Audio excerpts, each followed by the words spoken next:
La historia de las matemáticas.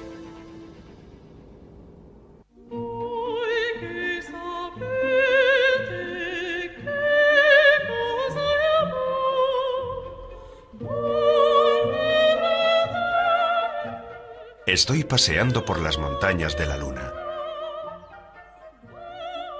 Sigo las huellas del artista renacentista Piero della Francesca, y por eso he venido a una ciudad del norte de Italia que Piero convirtió en su hogar.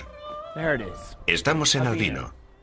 He venido a admirar algunas de las mejores obras de arte de Piero, que son también obras maestras de matemáticas.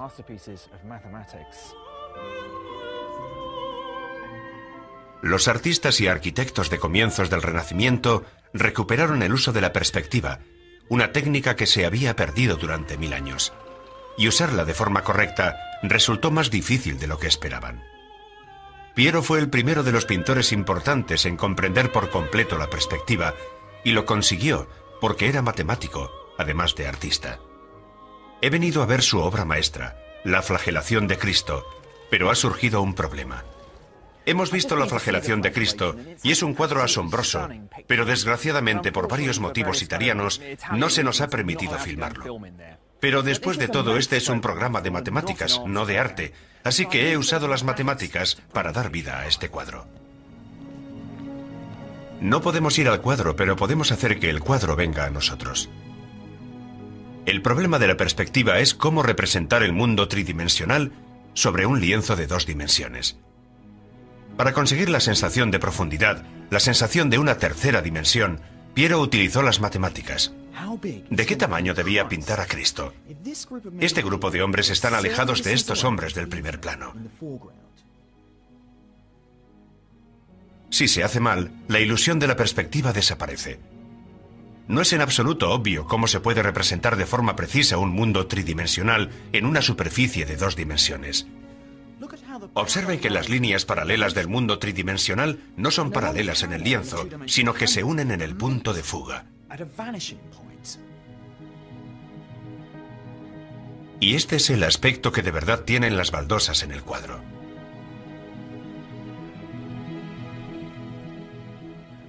Lo que está surgiendo es un nuevo lenguaje matemático que nos permite que una cosa se corresponda con otra. El poder de la perspectiva liberó una forma nueva de ver el mundo, una perspectiva que daría lugar a una revolución matemática. El trabajo de Piero fue el comienzo de una forma nueva de entender la geometría, pero harían falta 200 años antes de que los matemáticos siguieran donde él lo dejó. Las fronteras del espacio. Nuestro viaje nos lleva hacia el norte. En el siglo XVII, Europa había tomado el relevo a Oriente Medio como gran centro mundial de las matemáticas.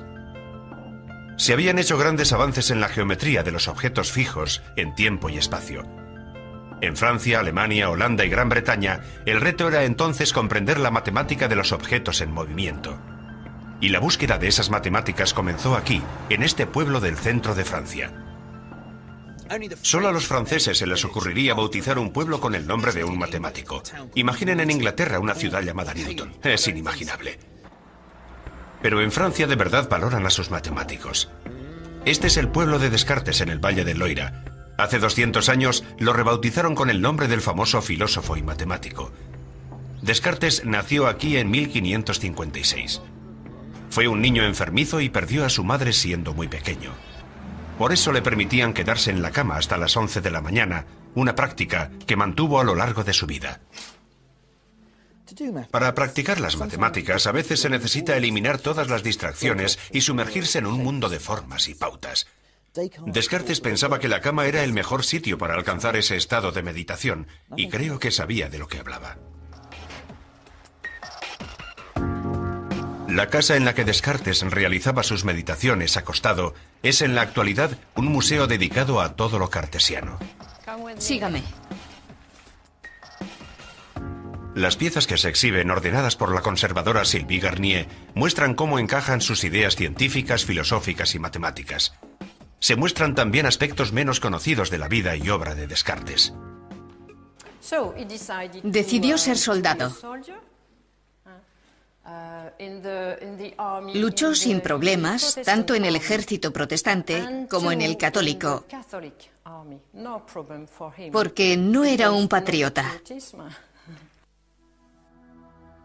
Sylvie lo ha dicho de forma elegante, pero Descartes fue un mercenario. Luchó para los protestantes alemanes, para los católicos franceses y para cualquiera que le pagara. A primera hora de una mañana de otoño de 1628 estaba acampado con el ejército bávaro en la fría orilla de un río. Con frecuencia la inspiración llega en los lugares más insospechados.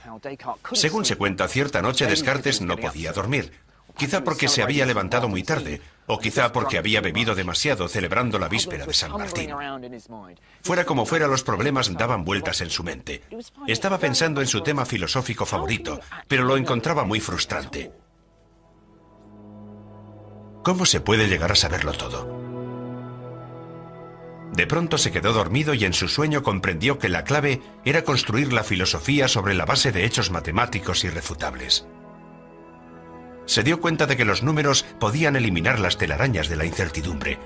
Quería publicar sus ideas radicales, pero le preocupaba cómo serían recibidas en la católica Francia. Así que recogió sus cosas y se fue. Descartes estableció su hogar aquí, en Holanda, y se convirtió en uno de los líderes de la nueva revolución científica que negaba la idea dominante de que el Sol giraba alrededor de la Tierra. Una opinión que había causado graves problemas con el Vaticano a científicos como Galileo. Descartes sabía que estaba a salvo entre los protestantes holandeses, sobre todo en la vieja ciudad universitaria de Leiden, donde se daba gran valor a las matemáticas y a la ciencia. Nosotros también hemos ido a Leiden. Hola, siento llegar tarde, he tenido un pinchazo, me ha costado repararlo. Henk Bosch es uno de los mayores eruditos europeos en Descartes. No le sorprende que el erudito francés acabara en Leiden. Vino a hablar con la gente, y algunas personas estaban abiertas a sus ideas, no solo sobre matemáticas, sino también y sobre todo sobre mecánica. Fundió el álgebra y la geometría para poder trabajar con fórmulas y figuras. Una especie de diccionario entre las dos, sí, que proporciona... Sí. Este diccionario, que se publicó finalmente en Holanda en 1637, incluye muchas ideas filosóficas controvertidas, pero los pensamientos más radicales estaban en el apéndice, una propuesta de unión entre el álgebra y la geometría. En un espacio de dos dimensiones, cualquier punto puede ser descrito por dos números. Uno indica la posición horizontal y el otro indica la posición vertical. Cuando el punto se mueve alrededor del círculo, las coordenadas cambian, pero podemos escribir una ecuación que identifica los cambios de valor de esos números en cualquier punto de la figura. De pronto, la geometría se había convertido en álgebra. Usando esa transformación de la geometría en números se puede decir, por ejemplo, si la curva de este puente forma o no parte de un círculo. No hace falta usar la vista, porque las ecuaciones de la curva revelan sus secretos. Pero no se detuvo ahí. Descartes abrió las posibilidades de la geometría a dimensiones más elevadas, mundos que nuestros ojos no verán nunca, pero que son esenciales en la tecnología moderna y en la física. No hay duda de que Descartes fue uno de los gigantes de las matemáticas. Desgraciadamente, sin embargo, no fue un hombre agradable. No era una persona fácil de tratar, y estaba muy preocupado por su imagen. Estaba absolutamente convencido de que tenía razón incluso cuando se equivocaba. Y su primera reacción era siempre que el otro era estúpido y no lo había entendido. Descartes puede que no fuera una persona afable, pero no hay duda de que su comprensión de la conexión entre el álgebra y la geometría transformó para siempre las matemáticas. Para que su revolución matemática funcionara necesitaba otro ingrediente vital. Para encontrarlo, debo decir adiós a Henk y a Leiden y acudir a la iglesia.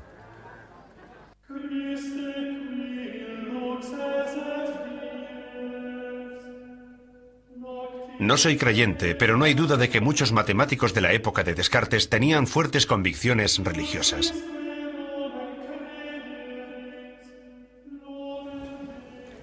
Tal vez sea una coincidencia, Pero quizá porque las matemáticas y la religión construyen sus ideas sobre axiomas innegables. 1 más 1 igual a 2. Dios existe. He elegido en qué axiomas poner mi fe. En el siglo XVII había un monje parisino que había ido a la misma escuela que Descartes. Amaba las matemáticas tanto como amaba a Dios. De hecho, veía a las matemáticas como una ciencia para probar la existencia de Dios. Marin Mersenne fue un matemático de primer orden. Uno de sus descubrimientos sobre los números primos se ha llamado así en honor a él, pero también es famoso por su correspondencia. Desde su monasterio de París, Mersenne actuaba como una especie de servidor de Internet del siglo XVII, recibiendo ideas y distribuyéndolas.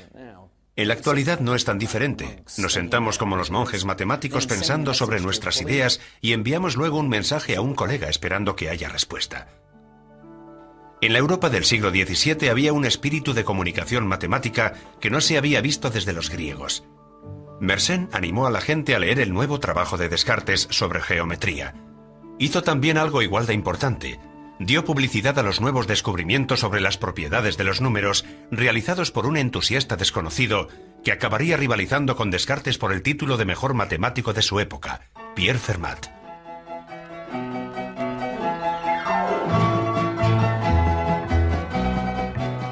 Aquí, en Beaumont-de-Lomagne, cerca de Toulouse, residentes y visitantes han acudido a celebrar la vida y obra del hijo más famoso de la localidad. Pero no estoy seguro de qué hacen aquí esos gladiadores. Y la aparición de este camello es también una sorpresa. Fermat hubiera aceptado de buen grado la idea de usar la diversión y los juegos para avanzar en el interés por las matemáticas. Al contrario que el aristocrático Descartes, Fermat no habría considerado inútil o vulgar crear un festival de matemáticas. Matemáticas en acción. Es precioso. Muy bonito, sí. La mayor contribución de Fermat a las matemáticas fue prácticamente inventar la teoría moderna de los números. Ideó gran cantidad de conjeturas y teoremas sobre números, incluyendo su famoso último teorema, cuya demostración tuvo en jaque a los matemáticos durante más de 350 años. Pero ahora me sirve de poca ayuda. Desmontarlo es la parte fácil, montarlo es lo difícil. ¿Cuántas piezas tengo? Tengo 6 piezas. Tengo que buscar algún tipo de simetría. Me temo que tendrá que decirme cómo resolverlo, y eso no me gusta. Odio que me digan cómo resolver un problema. No voy a mirar. Se ríe de mí porque no puedo hacerlo. Es injusto. Vamos allá. Puedo montarlo. Ya está. Ya lo tengo. Este es el placer de las matemáticas. Cuando todo encaja y descubres de pronto la respuesta correcta. Sorprendentemente, Fermat solo se dedicaba a las matemáticas en su tiempo libre. Era magistrado y batallar con los problemas matemáticos era su entretenimiento y su pasión.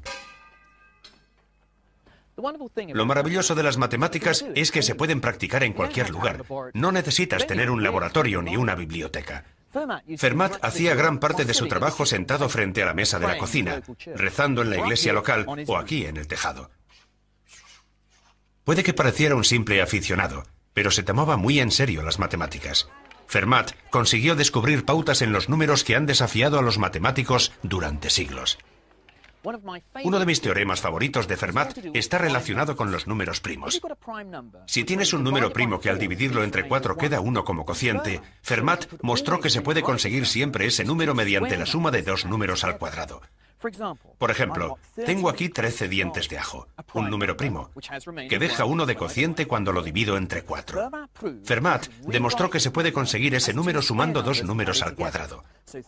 13 se puede conseguir sumando 3 al cuadrado más 2 al cuadrado, es decir, 9 más 4.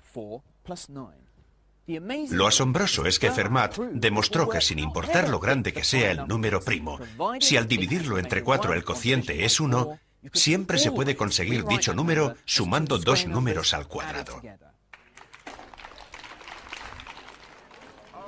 Oh, Dios mío. Lo que me gusta de estos días es la alegría de las matemáticas.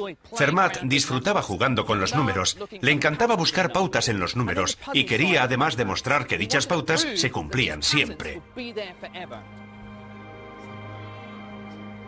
Pero las matemáticas de Fermat, además de ser la base para la diversión y los juegos de años posteriores, han tenido también aplicaciones muy serias. Uno de sus teoremas, el pequeño teorema, es la base de los códigos para proteger nuestras tarjetas de crédito en Internet. La tecnología en la que confiamos actualmente proviene de los garabatos de los matemáticos del siglo XVII. Pero la utilidad de las matemáticas de Fermat no es nada comparada con la de nuestro siguiente gran matemático, y no era de Francia, sino de su gran rival.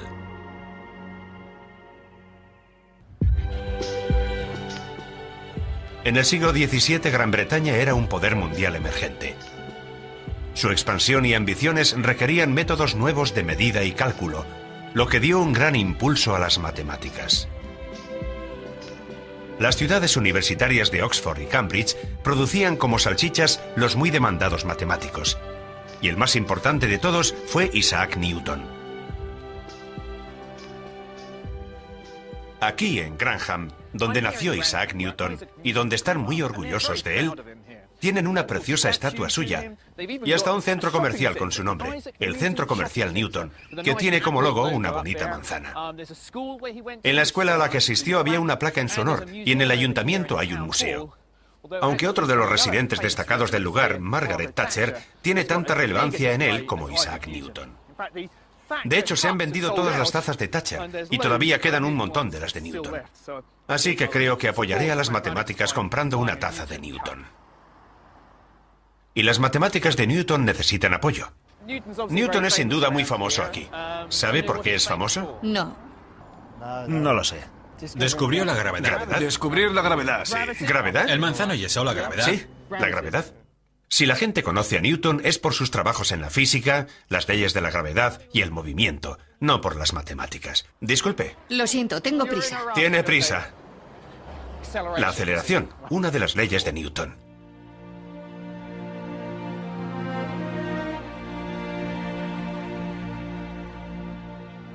A 13 kilómetros al sur de Grantham, en el pueblo de Bullsthorpe, lugar de nacimiento de Newton, me reuní con alguien que comparte mi pasión por las matemáticas. Esta es la casa. Es preciosa. Jackie Stedall es una fan de Newton y está encantada de mostrarme la casa donde Newton creció. Esto es lo que podríamos llamar el comedor. Seguro que ellos no lo llamaban así, sino la habitación de al lado de la cocina. Una chimenea preciosa. Seguro que hacían un gran fuego en ella. Me gustaría haber estado allí.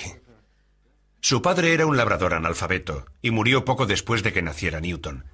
De no haber sido así, puede que el destino del joven Isaac hubiera sido muy diferente. Y esta es su habitación.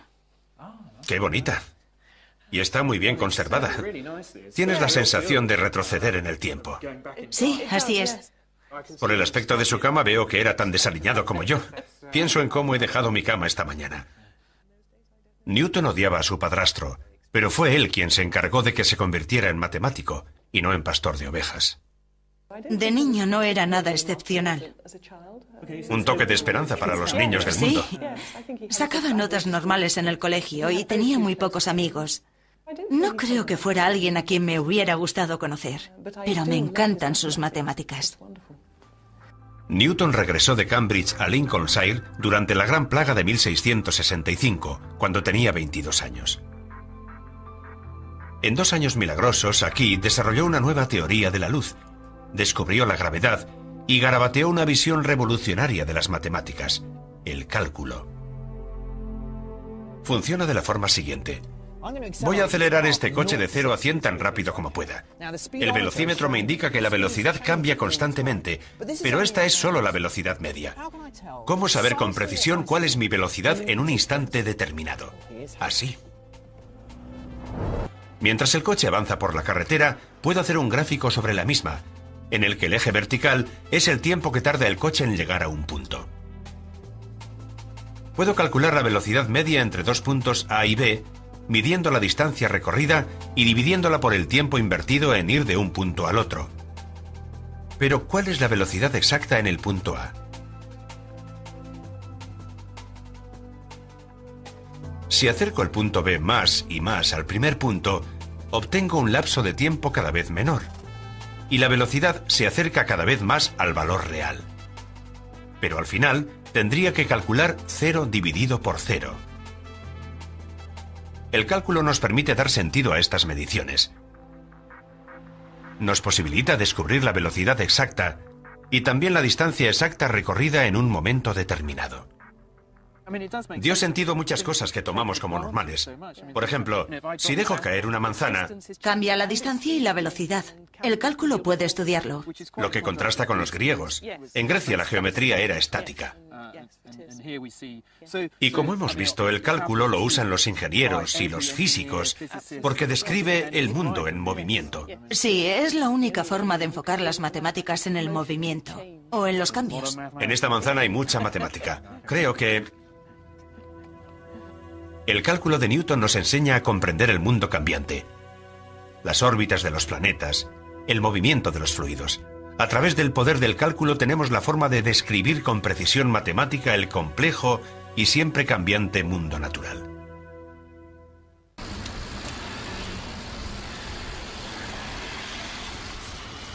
Pero hicieron falta 200 años para comprender todo su potencial. Newton decidió no publicar nada. Simplemente hizo circular sus ideas entre sus amigos. Su fama fue gradualmente en aumento. Se convirtió en catedrático, miembro del Parlamento e interventor de la Casa de la Moneda en Londres. En sus desplazamientos habituales entre la Royal Society y la Casa de la Moneda, prefería pensar en teología y alquimia antes que en matemáticas. Desarrollar el cálculo era simplemente uno más de sus muchos proyectos, hasta que oyó hablar de un rival. Un rival que era también miembro de la Royal Society y a quien se le había ocurrido la misma idea que a él: Gottfried Leibniz. Todo lo que Leibniz escribió está catalogado y conservado en su ciudad natal de Hannover, al norte de Alemania. Los manuscritos auténticos se guardan bajo llave, sobre todo el manuscrito que muestra que Leibniz descubrió el milagro del cálculo poco después que Newton. ¿Qué edad tenía cuando escribió? Tenía 29 años y en 2 meses desarrolló el cálculo diferencial y el cálculo integral. En solo 2 meses, una velocidad frenética. Hay un trozo de papel aquí. ¿Es una carta o...?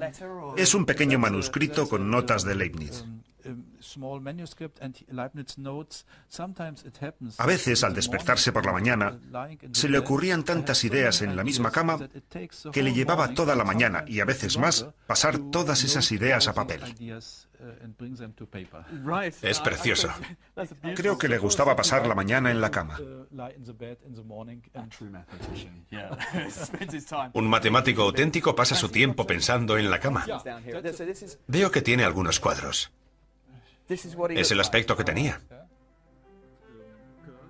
Aunque no se convirtió en una celebridad del siglo XVII como Newton, su vida no fue nada mala. Leibniz trabajó para la Casa de Hannover y viajó por toda Europa representando sus intereses. Esto le dio mucho tiempo para dedicarse a sus pasatiempos intelectuales favoritos, que eran atrevidos para la época. Diseñó un plan para reunificar la Iglesia protestante y la católica romana. Propuso a Francia para que conquistara Egipto e hizo contribuciones a la filosofía y la lógica que siguen siendo muy valoradas. Escribió todas estas cartas. Tuvo que clonarse a sí mismo. No puedo creer que hubiera sido solo un Leibniz. Pero Leibniz no fue únicamente un hombre de palabras. Fue también uno de los primeros en inventar máquinas de calcular que funcionaban en sistema binario, precursoras de los ordenadores.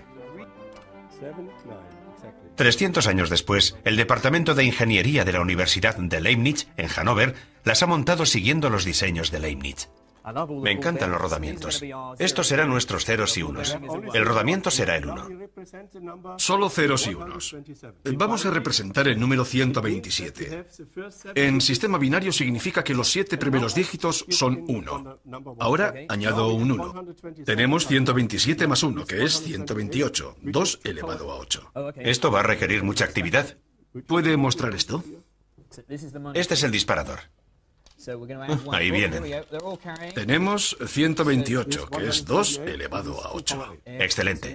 127 es 1, 1, 1, 1, 1, 1, que son los rodamientos que tenemos aquí. Para añadir 1, todo esto se convierte en 0, 0, 0, 0, y tenemos que elevar esta posición al cuadrado. El mecanismo se deshace de todos los rodamientos que no necesita. Es como una máquina de petacos matemática. Me encanta.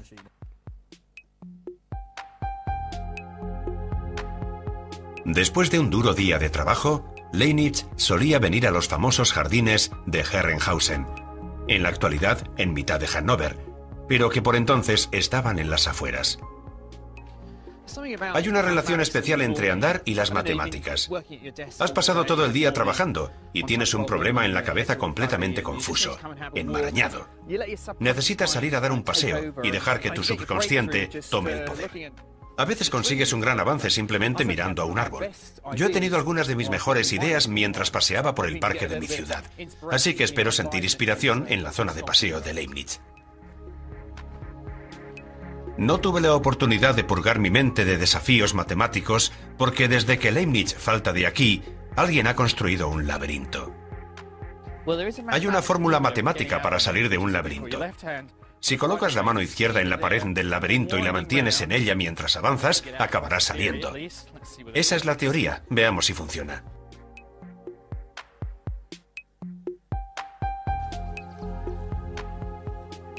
Leibniz no tuvo estas distracciones durante los 5 años que trabajó en los detalles del cálculo. Al parecer trabajó sin conexión con Newton, aunque conocía su trabajo. Al contrario que Newton, estuvo encantado de dar a conocer su trabajo para que los matemáticos de toda Europa oyeran hablar por primera vez del cálculo gracias a él y no gracias a Newton. Y ahí empezaron los problemas. A lo largo de la historia de las matemáticas ha habido muchas disputas y discusiones sobre quién fue el primero en algo, y pueden parecer algo infantiles, pero queremos que nuestro nombre figure en el teorema. Es nuestra oportunidad de conseguir un poco de inmortalidad, porque el teorema durará eternamente. Por eso dedicamos tanto tiempo a descifrar esas cosas, porque no creemos que otro lo pueda hacer al mismo tiempo que nosotros. Son nuestros teoremas, nuestras criaturas, nuestros hijos, y no queremos compartir el mérito. En Londres, Newton no quería compartir el mérito con Leibniz, al que consideraba un advenedizo. Al cabo de años de resentimiento y acusaciones, se pidió a la Royal Society de Londres que decidiera entre los dos rivales. La Royal Society adjudicó a Newton el mérito de descubrir por primera vez el cálculo y a Leibniz el de publicarlo por primera vez. Pero en su dictamen final acusaron a Leibniz de plagio. Puede que tuviera algo que ver con ello que el informe lo redactara su presidente, Sir Isaac Newton.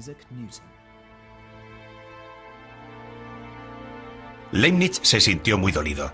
Admiraba a Newton y nunca se recuperó. Murió en 1716. Newton vivió 11 años más y fue enterrado con grandes honores en la abadía de Westminster. En cambio, la tumba de Leibniz se encuentra en esta pequeña iglesia de Hannover. La ironía está en que fueron las matemáticas de Leibniz las que acabaron triunfando, y no las de Newton. Soy un gran admirador de Leibniz. Con frecuencia las grandes revoluciones en matemáticas consisten en encontrar el lenguaje adecuado para capturar una nueva visión. Y en eso Leibniz era muy bueno. Las anotaciones de Leibniz, su forma de escribir, capturó el espíritu del cálculo y se sigue usando en las matemáticas actuales. Las anotaciones de Newton eran para muchos matemáticos toscas y difíciles de usar. Y mientras los matemáticos británicos perdían el rumbo, la historia de las matemáticas se trasladó al corazón de Europa, Basilea.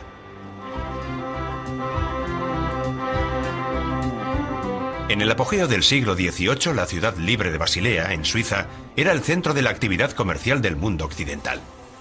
Alrededor de aquella vorágine comercial surgió una tradición del desarrollo del conocimiento relacionado sobre todo con el comercio. Y había una familia que sintetizaba aquello mejor que nadie. Resulta curioso, los hijos de los artistas con frecuencia son artistas. Los músicos tienen con frecuencia hijos músicos. Pero los hijos de los matemáticos no suelen ser matemáticos. No entiendo por qué. Esa es mi opinión, aunque no la de todos. En lo que todos estamos de acuerdo es en que hay una gran dinastía de matemáticos, los Bernoulli. En los siglos XVIII y XIX hubo en la familia media docena de matemáticos sobresalientes. Nos sentiríamos orgullosos de que cualquiera de ellos fuera británico, pero eran todos oriundos de Basilea. Hacen falta grandes mentes, como las de Newton y Leibniz, que obtengan logros fundamentales, pero se necesitan también discípulos que reciban el mensaje, lo clarifiquen, comprendan sus implicaciones y lo propaguen. La familia se dedicaba al comercio y esta es una de sus casas. En la actualidad forma parte de la Universidad de Basilea y ha sido redecorada por completo, a excepción de una habitación que se mantiene como la habría tenido la familia. Fritz Nagel, conservador del archivo Bernoulli, ha prometido enseñármela. Si la podemos encontrar. Nos hemos equivocado de piso. No es el piso. Oh, mire esas manzanas. ¿Podemos coger una? No hubo error matemático. Conseguimos llegar. Aquí es donde los Bernoulli hacían sus ejercicios matemáticos. Estaba siendo amable, no sé si mereció la pena la molestia. Lo único interesante era una vieja estufa. De los Bernoulli, ¿cuál es su favorito? Mi Bernoulli favorito es Johann I. Era el matemático más inteligente. Quizá su hermano Jacob tuviera una visión más profunda de los problemas matemáticos, pero Johann encontraba soluciones elegantes. Los hermanos no se sentían a precio, pero ambos reverenciaban a Leibniz, se escribían con él, lo apoyaron contra los aliados de Newton y difundieron su cálculo por Europa. Leibniz estaba muy contento de haber encontrado fuera de su círculo personal a dos matemáticos inteligentes que dominaban su cálculo y podían difundirlo entre la comunidad científica. Fue muy importante para Leibniz. Y también fue importante para las matemáticas. Sin los Bernoulli habría hecho falta mucho más tiempo para que el cálculo se convirtiera en lo que es hoy, la piedra angular de las matemáticas. Al menos eso es lo que sostiene Fritz Nagel, gran admirador de la saga Bernoulli. Esta noche me va a presentar al profesor Daniel Bernoulli, el último miembro de la familia, que debido a su apellido recibe correos electrónicos curiosos. En otro ponía, profesor Bernoulli, ¿me puede echar una mano con el cálculo? Si conoces a un Bernoulli, supones que tiene que saber de cálculo. Pero Daniel Bernoulli es profesor de geología. El gen de las matemáticas parece haber desaparecido. Durante la cena pensé sobre los matemáticos. Es injusto describir a los Bernoulli como simples alumnos de Leibniz. Una de sus muchas contribuciones a las matemáticas fue desarrollar el cálculo para resolver un problema clásico de la época. Imaginen que una bola tiene que rodar por una rampa. El problema consiste en diseñar la rampa que hará llegar la bola de la cima a la base en el menor tiempo posible. Pueden pensar que una rampa recta será la más rápida, o que en una curvada como esta, la bola cogerá mucha inercia bajando. El cálculo nos muestra que la mejor solución es lo que se llama un cicloide, el camino que sigue un punto situado en el exterior de una llanta de bicicleta en movimiento. Esta aplicación del cálculo de Bernoulli, que se conoce como cálculo de variaciones, se ha convertido en uno de los aspectos más poderosos de las matemáticas de Leibniz y Newton. Los investigadores lo usan para aumentar los beneficios, los ingenieros para minimizar el uso de energía, los diseñadores para optimizar las construcciones. Se ha convertido en una parte primordial del mundo tecnológico moderno. Mientras tanto, en el restaurante, la situación era cada vez más interesante. Mi segunda sorpresa. Le presento al señor Leonhard Euler. Leonhard Euler, uno de los nombres más famosos de las matemáticas. Este Leonhard era descendiente del Leonhard Euler original, discípulo estrella de Johann Bernoulli. Soy la 9ª generación y el cuarto Leonhard de la familia, después de Leonhard I, el matemático. ¿También es matemático? Soy analista económico. Con este nombre no podía estudiar matemáticas. Todos esperarían que demostrara la teoría de Riemann. Quizá fuera una buena idea que Leonhard no siguiera los pasos de su ilustre antepasado. Las comparaciones siempre habrían sido molestas.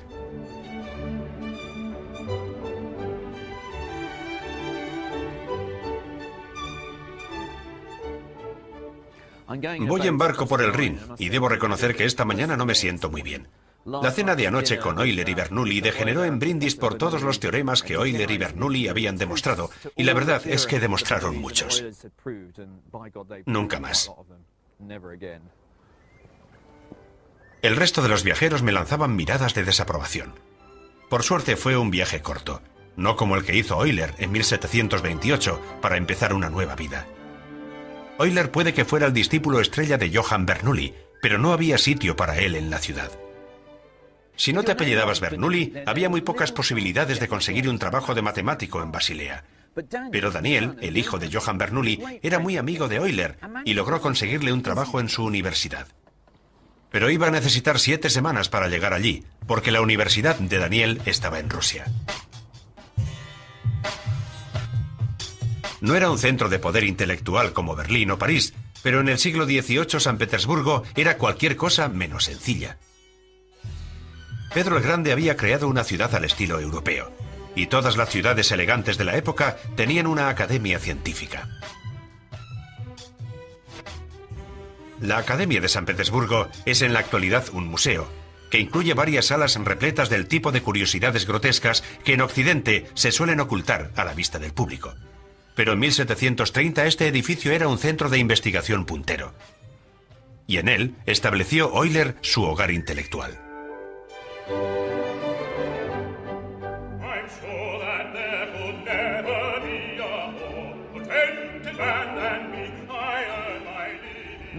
Muchas de las ideas que estaban en ebullición en la época, cálculo de variaciones o la teoría de los números de Fermat, cristalizaron en manos de Euler. Pero también creó unas matemáticas increíblemente modernas, topología y análisis. Muchos de los conceptos que como matemático uso en la actualidad fueron creados por Euler, números como E o I. Euler también popularizó el uso del símbolo pi. Incluso los combinó en una de las fórmulas matemáticas más hermosas. E elevado a I veces pi es igual a -1. Un logro asombroso de alquimia matemática. Su vida está llena de magia matemática. Euler aplicó su ingenio a una inmensa variedad de temas, desde los números primos hasta la astronomía y la óptica. Diseñó un sistema nuevo de pesas y medidas, escribió un libro de texto sobre mecánica y hasta encontró tiempo para desarrollar una nueva teoría sobre la música. Para mí es el Mozart de las matemáticas, una visión que comparte el matemático Nikolai Vavilov, con el que me reuní en la casa que Catalina la Grande regaló a Euler.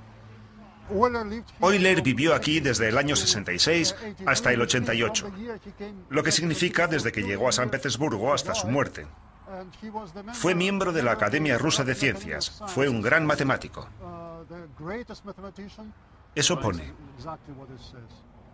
¿Qué es esto ahora? Ahora es una escuela. ¿Una escuela? Entremos a verla. No estoy seguro de que a Nikolai le gustara la idea, pero no estaba cerrado. Quizá deberíamos hablar con la directora para ver si podemos. A la directora no le importó. Tuve la sensación de que estaba acostumbrada a que la gente acudiera a hablar de Euler. Hasta tenía un par de alumnas sospechosamente dispuestas, preparadas para colaborar. Estas dos jóvenes les contarán algunas cosas sobre el científico y sobre el edificio. Se sabían bien la lección.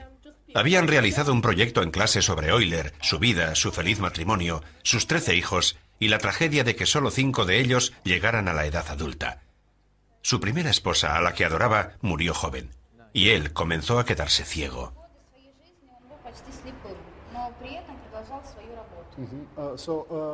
Durante los últimos años de su vida, siguió trabajando y siguió con sus investigaciones matemáticas. He leído algo muy bonito. Dijo que con la ceguera no tenía nada que le distrajera y que podía concentrarse en las matemáticas. Una actitud muy positiva. Sí, es cierto que lo dijo. Fue una visita inesperada y encantadora, aunque no me pude resistir a husmear y a corregir una de las ecuaciones del encerado cuando todo el mundo se había ido. Para demostrar una de mis teorías de Euler favoritas, necesitaba una copa. Consiste en calcular sumas infinitas, algo que lanzó a Euler a la cima de las matemáticas cuando fue anunciado en 1735. Se coge un vaso lleno de vodka y se echa en este vaso alto de aquí.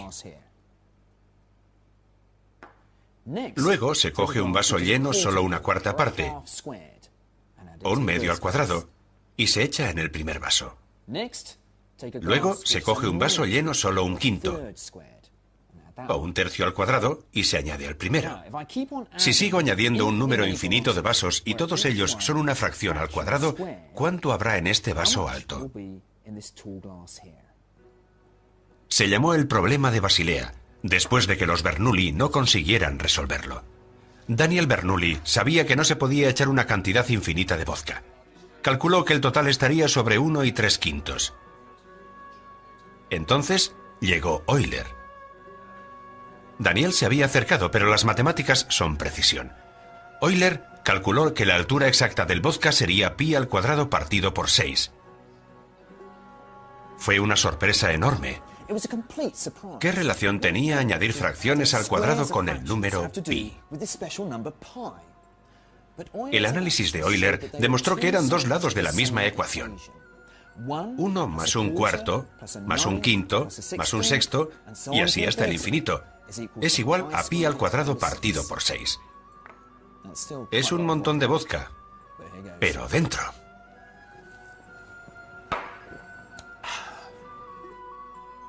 Euler era sin duda difícil de igualar. Matemáticos de dos países lo intentaron. Alemania y Francia estaban atrapadas en la era de la revolución que barría Europa a finales del siglo XVIII. Ambos países necesitaban desesperadamente matemáticos, pero su forma de apoyar a las matemáticas era muy diferente. Aquí en Francia, la revolución enfatizaba la utilidad de las matemáticas. Napoleón reconocía que para tener la mejor maquinaria militar, las mejores armas, eran necesarios los mejores matemáticos. Las reformas de Napoleón dieron un gran impulso a las matemáticas, y se trataba de unas matemáticas que iban a servir a la sociedad. Aquí en los estados alemanes, el gran pedagogo Wilhelm von Humboldt también estaba comprometido con las matemáticas, pero eran unas matemáticas desligadas de las demandas del Estado y el ejército. Las reformas educativas de von Humboldt daban importancia a las matemáticas por sí mismas. En Francia tenían matemáticos maravillosos, como Joseph Fourier. En la actualidad aún nos beneficiamos de su trabajo sobre las ondas de sonido. La tecnología MP3 se basa en los análisis de Fourier, pero en Alemania tenían, al menos en mi opinión, al mejor matemático de todos los tiempos. La pintoresca y tranquila ciudad universitaria de Göttingen puede parecer un poco atrasada, pero esta ciudad ha sido el hogar de algunos de los mayores genios de las matemáticas, incluyendo al hombre al que con frecuencia se llama el príncipe de las matemáticas, Carl Friedrich Gauss. Sin embargo, pocos no matemáticos parecen saber algo sobre él. Ni en París. ¿Conoce a Carl Friedrich Gauss? No. No. Ni en Oxford. He oído el nombre, pero no sé decirle. Ni idea. Y me temo que ni en Alemania. No. No sé. No sabe. Pero en Göttingen todo el mundo sabe quién era Gauss. Es el héroe local. Su padre era picapedrero, y parece lógico que Gauss también lo hubiera sido, pero su madre reconoció su talento y se aseguró de que recibiera la mejor educación posible. Cada pocos años aparece en las noticias algún prodigio que ha terminado el colegio con 10 años o ingresado en la universidad con 12. Pero nadie comparable con Gauss. A los 12 años discutía la geometría de Euclides. A los 15 descubrió una nueva pauta en los números primos que había pasado inadvertida a los matemáticos durante 2000 años.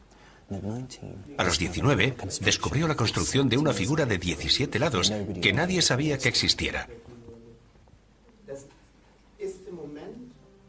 Su temprano éxito animó a Gauss a escribir un diario. Se puede leer en la Universidad de Göttingen, si se sabe latín. Por suerte, yo tenía ayuda.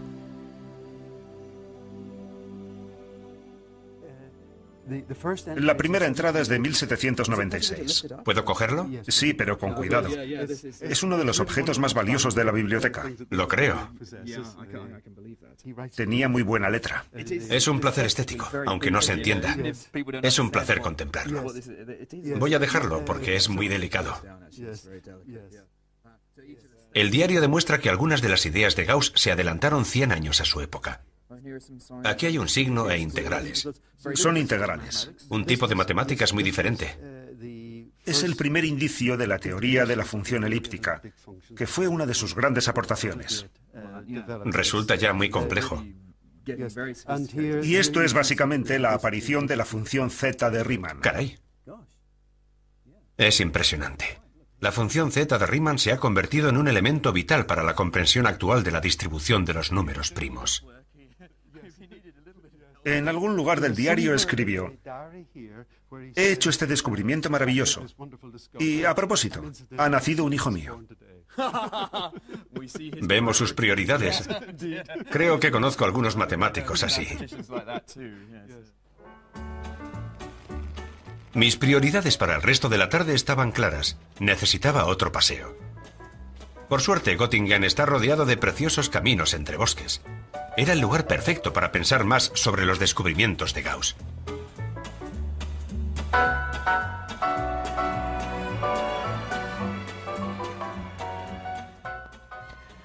Las matemáticas de Gauss han afectado a muchos aspectos del mundo matemático, pero voy a escoger solo un tema, uno divertido, los números imaginarios.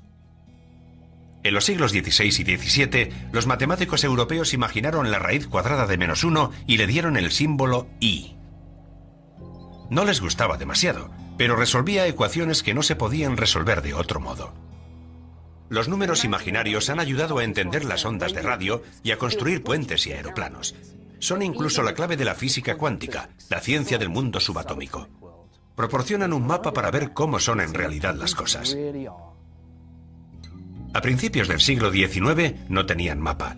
No tenían imagen de cómo conectaban los números imaginarios con los números reales. ¿Dónde está el nuevo número? En la línea de números no hay sitio para la raíz cuadrada de -1. Los números positivos van hacia un lado y los negativos hacia otro. El gran paso fue crear una nueva dirección para los números, perpendicular a la línea de números, y ahí se encuentra la raíz cuadrada de -1. Gauss no fue el primero en emplear esta imagen bidimensional de los números, pero fue el primero en explicarla con total claridad. Dio a la gente una imagen para entender cómo funcionan los números imaginarios, y una vez que se desarrollara la imagen, se podría liberar su potencial inmenso. Un café, por favor. Las matemáticas proporcionaron a Gauss fama y seguridad económica suficiente como para haber ido a cualquier parte, pero decidió asentarse y pasar el resto de su vida en la tranquila Göttingen. Por desgracia, a medida que crecía su fama, su carácter se deterioraba. Aquel hombre cauteloso y tímido se fue transformando en alguien desconfiado y gruñón. Muchos matemáticos europeos consideraban un dios a Gauss. Le enviaban sus teoremas, sus conjeturas, incluso algunas demostraciones. La mayoría de las veces no contestaba, y cuando lo hacía generalmente era para decir que se equivocaban o que él ya lo había demostrado. Su rechazo o falta de interés por el trabajo de mortales menos dotados desanimó a veces a matemáticos de gran talento a seguir sus ideas. Pero también Gauss dejó en ocasiones de seguir su intuición, incluyendo una intuición muy importante que podía haber transformado las matemáticas de su época.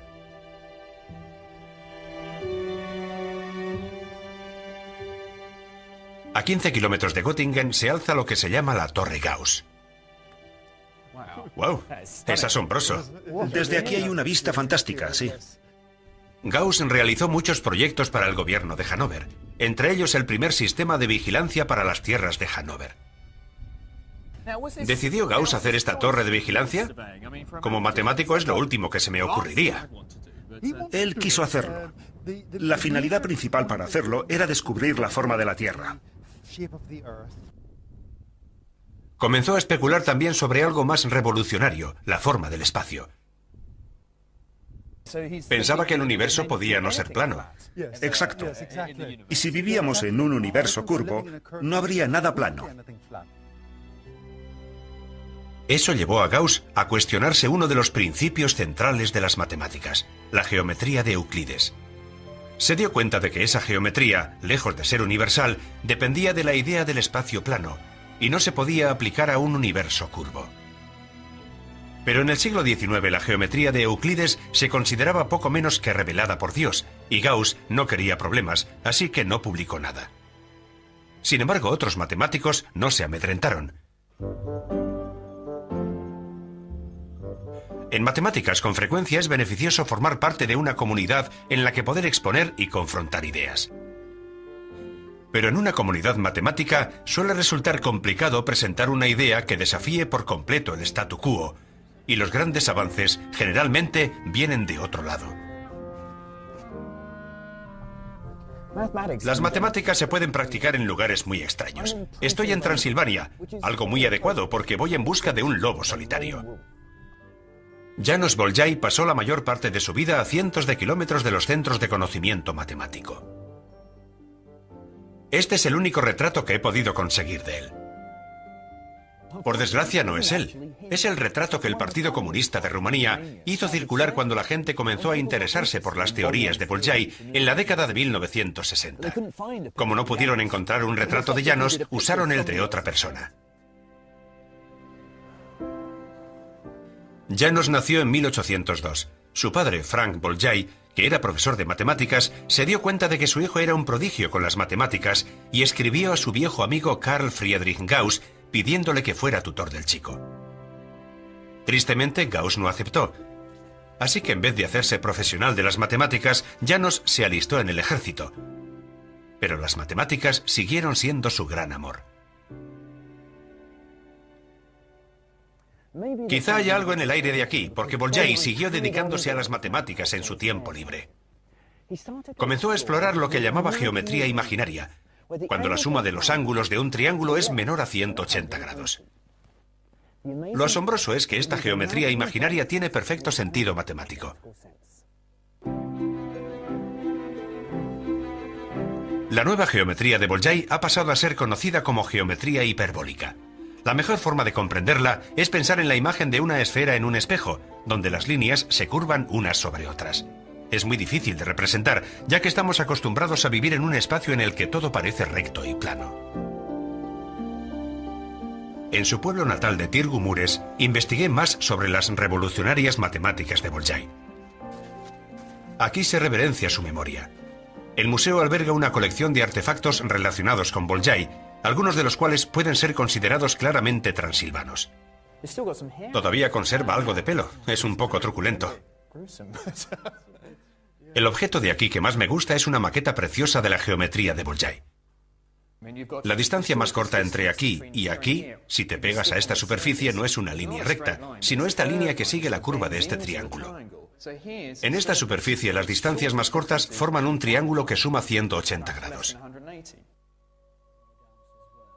Bolyai publicó su trabajo en 1831 y su padre mandó una copia a su viejo amigo Gauss. Gauss contestó de inmediato dando su aprobación, pero se negó a elogiar al joven Bolyai, porque dijo que quien debía ser elogiado era él. Lo había resuelto una década antes.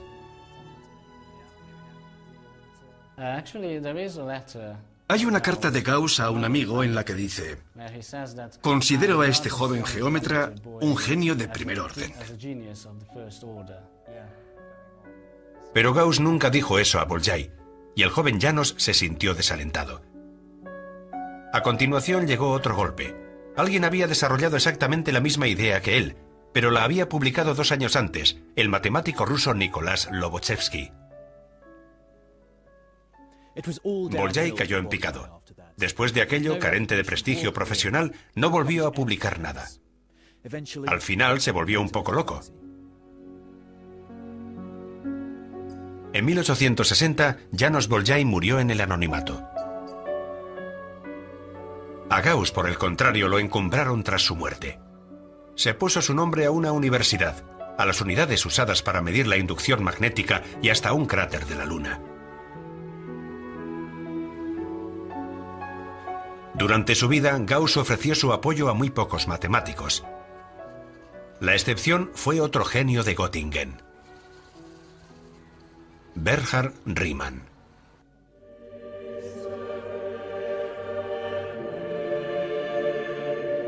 Su padre era ministro de la Iglesia y fue un cristiano convencido durante toda su vida. Riemann fue un muchacho tímido que pasó penalidades. Su familia era grande y pobre, y lo único que el joven tenía a su favor eran sus grandes dotes para las matemáticas, y eso fue su salvación. Muchos matemáticos, al igual que Riemann, han tenido infancias difíciles. Eran bastante insociables y sus vidas parecían desmoronarse. Fueron las matemáticas las que les ofrecieron sensación de seguridad. Riemann pasó buena parte de su juventud en la ciudad de Lüneburg, al norte de Alemania. Esta era su escuela local, construida como resultado directo de las reformas educativas de Humboldt a principios del siglo XIX. Riemann fue uno de los primeros alumnos de la misma. El director encontró la forma de superar la timidez del chico. Tenía acceso libre a la biblioteca de la escuela y eso le abrió un nuevo mundo. Uno de los libros que encontró era un ejemplar del matemático francés Legendre sobre la teoría de los números. Su profesor le preguntó que qué tal le iba con él. Respondió que había comprendido las 859 páginas de aquel libro maravilloso. Fue una estrategia que funcionó con Riemann, porque se convirtió en un matemático brillante. Una de sus contribuciones más famosas a las matemáticas fue una conferencia que dio en 1852 sobre los fundamentos de la geometría. En la conferencia, Riemann comenzó por describir cómo era la geometría y su relación con el mundo. Luego hizo un boceto de cómo podría ser la geometría, considerando que los matemáticos tenían muchos tipos de espacios diferentes y que el espacio plano de Euclides, en el que todos parecíamos vivir, era solo uno de ellos. No tenía más que 26 años. ¿Fue bien recibido? ¿Reconoció la gente la revolución? Era imposible que la gente pudiera asumir esas ideas. No ocurrió hasta 50 o 60 años después, con Einstein. Con Einstein. Fue el comienzo de una revolución que culminó con la teoría de la relatividad de Einstein. Sí, exacto. Las matemáticas de Riemann cambiaron nuestra forma de ver el mundo. De pronto apareció una geometría de una dimensión superior. El potencial estaba ahí, desde Descartes, pero fue la imaginación de Riemann la que lo hizo posible. Comenzó a no poner restricción alguna en las dimensiones. Era una forma completamente nueva de pensar sobre las cosas. Gente como Bolyai pensaba en una geometría nueva, pero en 2 dimensiones. Nueva geometría bidimensional. Pero Riemann rompió todos los límites de 2 o 3 dimensiones y comenzó a pensar en dimensiones más elevadas. Fue algo completamente nuevo. El espacio multidimensional está en el corazón de muchas de las matemáticas actuales, en la geometría, en la teoría de los números y en muchas otras ramas de las matemáticas. Las ideas de Riemann siguen asombrando y causando perplejidad. Murió en 1866, con solo 39 años de edad. En la actualidad, el resultado de las matemáticas de Riemann está por todas partes. El hiperespacio ya no es ciencia ficción, sino un hecho científico. En París han intentado incluso visualizar cómo serían las formas en dimensiones superiores. Al igual que el artista del Renacimiento Piero habría dibujado un cuadrado dentro de un cuadrado para representar un cubo en un lienzo de 2 dimensiones, aquí en la Défense, el arquitecto ha construido un cubo dentro de un cubo para representar la sombra de un hipercubo de 4 dimensiones. El trabajo de Riemann nos ha permitido tener las gafas matemáticas para poder explorar esos mundos de la mente. Necesitaremos tiempo para poder ajustar esas gafas, pero sin esa edad de oro de las matemáticas, desde Descartes a Riemann, no habría cálculo, física cuántica, relatividad, ni ninguna de las tecnologías que usamos en la actualidad. Pero lo más importante es que sus matemáticas eliminaron las telas de araña y nos han permitido ver el mundo como en realidad es. Un mundo más extraño de lo que habíamos imaginado.